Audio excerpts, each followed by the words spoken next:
Jake Thompson stared at the eviction notice taped to his apartment door, his hands trembling as he held his 3-year-old daughter, Emma, close. The red letters seemed to mock him. Final notice. Send me 2 heirs to vacate. It was January 2008, and the financial crisis had claimed another victim. His construction job had vanished overnight when the housing market collapsed, and now he was facing homelessness with a toddler depending on him. "Daddy, why are you crying?" Emma asked, her innocent blue eyes looking up at him with confusion. Jake wiped his tears quickly, forcing a smile he didn't feel. "I'm not crying, sweetheart. Daddy's just thinking about our next adventure." But inside, Jake was drowning his wife. Lisa had left them 6 months earlier, unable to handle the stress of their mounting debts and his increasingly desperate job searches. The divorce papers were still sitting on his kitchen table, next to a stack of overdue bills that seemed to grow taller each day. His credit cards were maxed in dollars and cash to his name. That night, Jake tucked Emma into bed in their cramped studio apartment, knowing it might be their last night there. As he sat on the couch that doubled as his bed, he opened his laptop, one of the few possessions he hadn't sold yet, and began searching for answers. Somewhere between the job postings and the overwhelming despair, the article told the story of a former construction worker who had taught himself to trade stocks and eventually built a successful investment firm. Jake read it 3 times, then began diving deeper into the world of finance. He discovered forums where ordinary people share their trading strategies, YouTube channels where former Wall Street professionals taught basic market principles, and free resources that promised to unlock the secrets. For the next 72 hours, Jake barely slept. While Emma napped during the day, he absorbed everything he could about technical analysis, market trends, and risk management.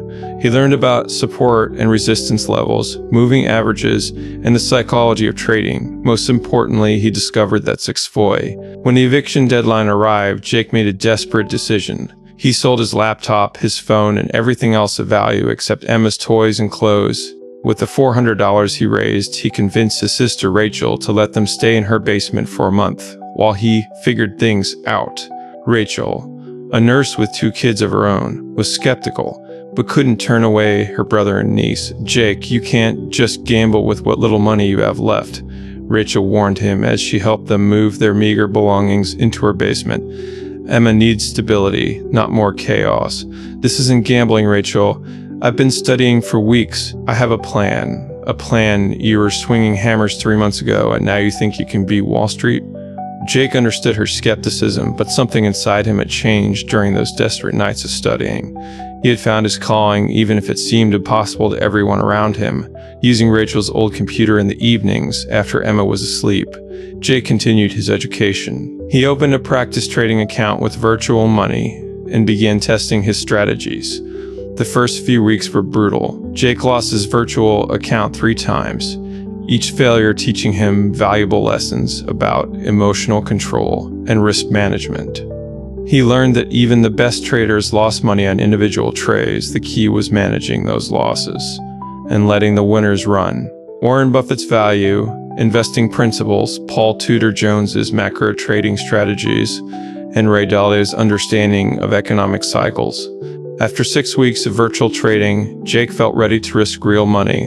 He had managed to find part-time work doing odd jobs around the neighborhood, earning just enough to contribute to Rachel's household expenses and save a small amount for trading capital. His first real account started with $200, every dollar representing hours of backbreaking work. His first trade was buying shares of a beaten-down bank stock that he believed was oversold due to market panic. He risked only $50, following the risk management rules. He had learned never risk more than 2% of your account on a single trade. 3 days later, he sold for a $12 profit. It wasn't much, but it was his first victory in what felt like an endless string of defeats. "Daddy made $12 today, Emma," he whispered to his sleeping daughter that night. "That's enough for groceries tomorrow." Over the following months, Jake's trading account slowly grew. He reinvested every profit, living as frugally as possible and taking on more odd jobs to fund his trading capital. He studied earnings reports late into the night, analyzed economic indicators, and developed his own trading system based on a combination. The breakthrough came in August 2008, when Jake correctly predicted the collapse of Lehman Brothers. He had been studying the bank's financial statements and noticed troubling signs in their mortgage-backed securities portfolio when other investors were still buying the dip. Jake took a short position, betting that the stock would fall. When Lehman declared bankruptcy on the 15th of September 2008, Jake's account jumped from $1,200 to $8,500 overnight. "I can't believe it," Rachel said when Jake showed her his account balance. "You actually did it." But Jake knew this was just the beginning. The financial crisis was far from over, and he saw opportunities everywhere. While most people were panicking and selling their investments, Jake was carefully analyzing which companies would survive and thrive in the new economic environment. He bought shares of resilient companies at deeply discounted prices and held them as the market slowly recovered. By Christmas 2008. Jake's account had grown to $15,000. For the first time in almost a year, he was able to buy Emma real Christmas presents instead of relying on charity. The joy on her face as she unwrapped a new dollhouse was worth more than any profit he had ever made. "Daddy, did you buy this with your computer money?" she asked, having overheard his conversations with Rachel about trading. "Yes, sweetheart. Daddy learned how to make the computer help us." As 2009 progressed, Jake's confidence and account balance continued to grow. He had developed a reputation in online trading communities for his thoughtful analysis and disciplined approach. Other traders began following his posts and asking for advice. Jake realized he had a gift not just for trading, but for teaching others about the markets. In March 2009, with the S&P 500 hitting its lowest point since 1996, Jake made his boldest move, yet he used $10,000 of his $25,000 account to buy call options on the Spiders S&P 500 piece. It was a massive risk, but Jake's analysis of historical market cycles and government intervention measures convinced him that a turnaround was imminent. The trade was terrifying. For 2 weeks, Jake watched his options lose value as the market continued to fluctuate near its lows. "Daddy seems worried," she told Rachel during one of their afternoon snacks. "Daddy's working very hard to make things better for you," Rachel replied, shooting Jake a concerned look. Then, on the 23rd of March 2009, the market began its historic rally. Jake's options exploded in value as the S&P 500 started its climb back from the depths. By May, his $10,000 investment was worth $65,000, and his total account had reached 6 figures for the first time. Jake was no longer just surviving, he was thriving. He moved Emma and himself into a modest 2-bedroom apartment, their first real home since the eviction. Emma had her own room for the first time in over a year, and Jake set up a proper home office where he could trade and continue his market research. The success brought new challenges. Jake was making more money than he had ever dreamed possible, but he knew that the markets could be just as cruel as they were generous. He had seen other traders get overconfident and lose everything in a single bad bet. To protect against this, Jake began withdrawing a portion of his profits each month, building up a cash reserve that would ensure Emma's security regardless of what happened to the markets. By the end of 2009, Jake's trading account had grown to $250,000. He had become a full-time trader, spending his days analyzing market trends and economic data. While Emma was at daycare, evenings were devoted to his daughter and continuing his finance courses covering advanced options, strategies, portfolio management, and economic theory. The man who had once faced eviction with $17 to his name was now managing a $250,000 investment portfolio. But Jake hadn't forgotten where he came from. He began volunteering at local homeless shelters, teaching basic financial literacy he had overcome. "Everyone deserves to understand how money works," Jake told the shelter volunteers. "Financial education shouldn't be a privilege reserved for the wealthy." In 2010, Jake took another leap of faith. He had been receiving increasing requests from other traders who wanted to learn his methods.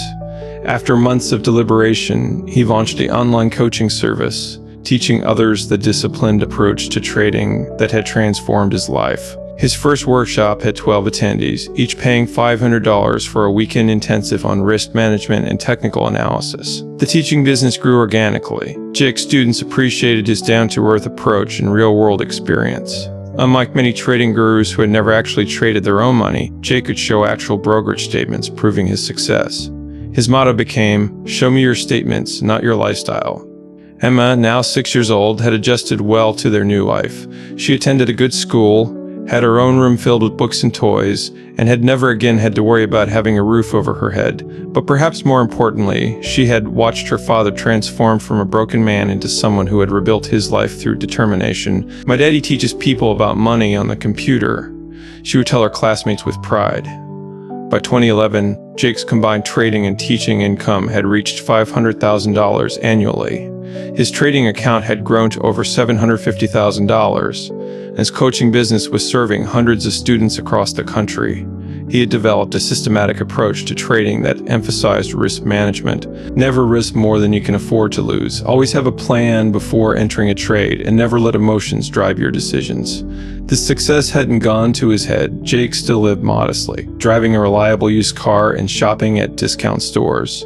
His priorities remained Emma's education and their financial security. He had learned too well what it felt like to lose everything to ever become complacent about wealth. In 2012, Jake faced his first major test since the financial crisis. The European debt crisis was creating volatility in global markets, and several of Jake's positions were showing significant losses. Other traders in his network were panicking, but Jake drew on the lessons he had learned during his darkest days. He had built his portfolio with proper diversification and risk management, so no single trade could destroy him. Instead of panicking, Jake saw opportunity. The crisis had created oversold conditions in high-quality European stocks, and his analysis suggested that the worst fears were overblown. He carefully deployed capital into select European positions, while the masses were selling in fear. When the crisis passed and markets recovered, these contrarian positions generated substantial profits. "Daddy, why do other people get scared when the computer numbers go down?" Emma, now 8, asked after overhearing one of Jake's phone calls with a distressed student. "Because they forget that sometimes you have to be brave when everyone else is scared, sweetheart. That's when the best opportunities appear." By 2013, Jake had achieved something he had never imagined possible. True financial independence. His net worth had reached $1.5 million, generating enough investment income to support their lifestyle without requiring active trading. But Jake wasn't ready to stop. He had found his purpose in helping others achieve their own financial transformations big. He hired other successful traders as instructors and developed comprehensive courses covering everything from basic budgeting to advanced investment strategies. His company's mission statement wrote, he endowed a scholarship fund at the local community college for single parents pursuing education while raising children. He regularly spoke at high schools in low-income neighborhoods, teaching teenagers about budgeting, saving, and investing. Most importantly, he never forgot to tell his story, not to boast about his success when it seemed. Emma thrived in this environment, growing up around discussions of economics, market analysis, and financial planning. She developed an intuitive understanding of money that most adults never achieved. At age 10, she was already managing her own small investment account that Jake had opened for her, learning firsthand about compound interest and long-term thinking. "I want to help people with money like you do, Daddy," she announced one evening over dinner. "That's wonderful, sweetheart, but remember, you can choose any path you want. The most important thing is that you understand how money works, so it can never control your life the way it once controlled ours." In 2014, Jake's story caught the attention of financial media. A reporter from Forbes interviewed him about his transformation from construction worker to successful trader and educator. The article, titled "From Eviction Notice to Financial Freedom: One Father's Remarkable Journey," resonated with readers facing their own financial challenges. The publisher brought critics who questioned whether his success was sustainable or replicable. Jake welcomed the scrutiny, opening his books to independent auditors who verified his trading returns and business income. He had nothing to hide because his success was built on solid principles rather than get-rich-quick schemes. "Anyone can learn to do what I do," Jake told skeptics. "It's not about being smarter than the market. It's about being more disciplined than your emotions." By 2015, Jake's company was generating over $2 million in annual revenue. While his personal investment portfolio had grown to $3 million, he had achieved a level of financial success that seemed impossible during those dark days in Rachel's basement. But perhaps more importantly, he had helped hundreds of his students achieve their own financial breakthroughs. The letters and emails from successful students meant more to Jake than any profit statement. A single mother who had built a six-figure trading account while working as a waitress, a retired factory worker who had grown his 401k into a comfortable retirement through discipline, a young couple who had paid off their student loans and bought their first home by following Jake's budgeting and saving strategies. "These stories are why I do what I do," Jake would tell Emma as they read through student success letters together. Money is just a tool, but it's a tool that can transform lives when people understand how to use it properly. As Emma entered middle school in 2015, she had grown into a confident, financially literate young woman who understood the value of hard work and smart decisions. She had watched her father transform their lives through determination and education, and she carried those lessons with her in everything she did. Jake's relationship with money had also evolved. Where once he had felt powerless against financial forces beyond his control, he now understood that financial success was largely a matter of education, discipline, and patience. He had learned to view market volatility not as a threat, but as an opportunity for those prepared to act rationally, while others reacted emotionally. The year 2016 brought new challenges and opportunities. The presidential electors were paralyzed by the political rhetorics surrounding trade, taxes, and regulation. Jake saw this as another teaching moment for his students. Political uncertainty is a constant in markets, he explained during one of his webinars. Successful investors learn to focus on business fundamentals and economic trends rather than political noise. Companies that provide essential goods and services will thrive regardless of who sits in Washington. Jake's advice proved prescient. His diversified portfolio of high-quality companies weathered the political storms while continuing to generate steady returns. By 2017, Jake had achieved another milestone. His net worth had reached $5 million. More importantly, his company had helped over 10,000 students improve their financial situations through education and coaching. The ripple effects of his work extended far beyond his own success, as his students went on to teach their own family to do north. Emma, now 13, had become Jake's unofficial assistant, helping with simple administrative tasks and even suggesting improvements to the company's educational material. That's a great question, Emma. Maybe someday you'll be the one to change that. The conversation sparked an idea that would define Jake's next phase of growth. Working with education professionals, he began developing a financial literacy curriculum for and Triolk. As Jake approached the 10-year anniversary of his eviction notice, he reflected on the incredible journey that had brought him from the brink of homelessness to financial independence and business success. The scared, desperate father who had stared at that written notice had become a confident beau. Emma, now approaching her 15th birthday, had grown into a remarkable young woman who understood both the power and responsibility that came with financial knowledge.